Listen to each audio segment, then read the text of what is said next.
Haïti, pa gen, ti moun pa jam raz. Chaque soir, ou chita sou miye pou ap bay blag. Se krik, krak. E pou dan de krik la, se ou konon blag pou el pase. E tout bagay, tout ti moun chita ap tene blag paran ap ba, gen de blag ki ap ou de jab ou fe.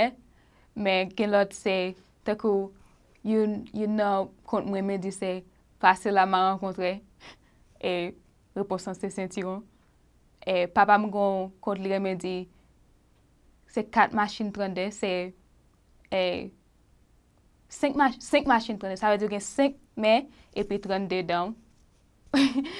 E mamam reme pale de soyal te piti, e chak swa, tout ti moun vini ap tene parol gran moun, parol ti moun, e tout moun yo pa ke, sa pa important si ou pov, si ou riche, men chak jou moun toujwa bay blag e wap ri, pa yon problem sou nan mizè, tout bagay fwa di, chak le nanit vini, tout bagay sa oubliye yo paske ou toujwa bay blag avek famyon.